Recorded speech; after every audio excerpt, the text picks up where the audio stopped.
Anh đã từng mơ, anh đã từng ước rằng một tình yêu là vĩnh hằng. Anh đã từng chờ, anh đã từng đợi tình cảm chặt rào. Em biết chăng, khó khăn vượt qua trong gai từng trải đến đâu trong anh cũng đã nếm. Anh thấy trái tim mình dần cháy xạ với mọi vết thương nó gây nên. Mọi thứ xảy ra cho cuộc đời này là sự sắp đặt của số mệnh. Ly tan rồi hợp, khi hợp rồi tan, phải theo dòng chảy của số mệnh. Hai từ buông xuôi chỉ là lời nói nhưng làm số phận anh lên đây. Hai từ buông xuôi chỉ là lời nói nhưng làm số phận Anh sẽ không viết những bài nhạc vô nghĩa để tặng em. Anh cũng không biết làm như thế nào để không chấm hết over game.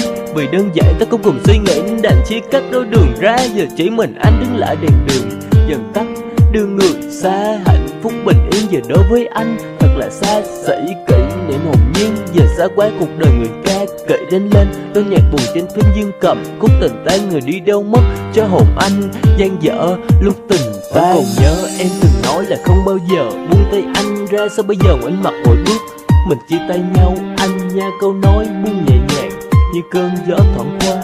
Em bước anh ngỡ ngàng lạnh lùng mới đến. Mấy người đi xa tất cả là lời nói mà sao nhói tim cho cuộc đời qua. Vất vả theo lời người nói chỉ để chứng minh vì em anh hy sinh nhiều quá. Định mệnh sắp đặt em thoáng qua cho anh nếm trải vì đáng của niềm hạnh phúc mà nay nó đã nhạt nhòa. Anh đã từng mơ, anh đã từng ước rằng một tình yêu là vĩnh hằng. Anh đã từng chờ, anh đã từng đợi tình cảm chặt rào. Em biết chăng, khó khăn vượt qua trong gai từng trải đến đâu trong anh cũng đã nếm. Anh thấy trái tim mình dần cháy xạ với mọi vết thương nó gây nên. Mọi thứ xảy ra cho cuộc đời này là sự sắp đặt của số mệnh. Ly tan rồi hợp, khi hợp rồi tan, phải theo dòng chảy của số mệnh. Hai từ buông xuôi chỉ là lời nói nhưng làm số phận anh lên đây. Hai từ buông xuôi chỉ là lời nói nhưng làm số phận anh lên đây.